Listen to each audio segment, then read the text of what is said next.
దయచేసి health and beauty టిప్స్‌లో ఆహ్, మీరు ఆన్‌లైన్‌లో చూసిన ప్రతి ఒక్కటి కూడా గుడ్డిగా ఫాలో అవ్వద్దండి. నిజంగా లిటరల్లీ కొన్ని సైడ్ ఎఫెక్ట్స్ చాలా ఎఫెక్ట్ అయిపోయేదాకా మనకి తెలీదండి. నేనైతే కొన్ని వీడియోస్ ఇలా మంచి విషయాలు రీసెర్చ్ చేస్తున్న టైంలో కొన్ని వీడియోస్ చూస్తున్నాను. అసలు వాళ్ళు ఏం వీడియోస్ పెడుతున్నారో, ఎలాంటివి సజెస్ట్ చేస్తున్నారో నాకు అర్థం కావట్లేదు.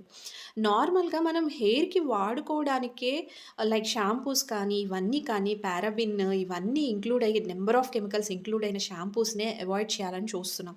అసలు ఎంత సల్ఫైట్, పారాబిన్ ఇవన్నీ ఎంత ఘోరమోనండి. నిజంగా మార్కెటింగ్ స్ట్రాటజీస్ కానీ, ఇంకా బ్రాండ్స్ గురించి మనం మెన్షన్ చేయొద్దు. బట్ అవి అసల యూజ్ చేస్తే లాంగ్ రన్‌లో చాలా ప్రాబ్లమ్స్ ఒస్తాయి. ఇవన్నీ మనకి తెలిసింది.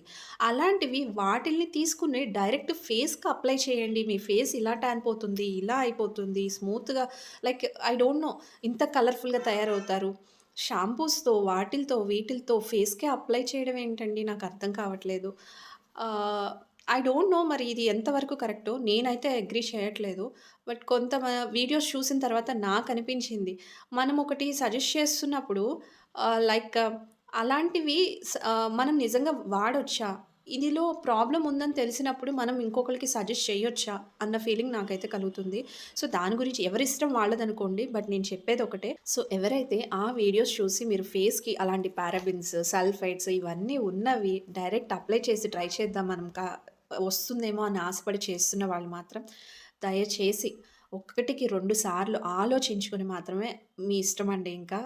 Choice is yours. బట్ నాకైతే నిజంగా ఆహ్, నో వర్డ్స్ అనమాట. చెప్పాలని లేదు. బట్ సజెస్ట్ చేస్తున్న వాళ్ళు ఎందుకు చేస్తున్నారు అనే బాధ తప్ప ఐ డోంట్ నో. సరే. థాంక్ యూ సో మచ్ అండి.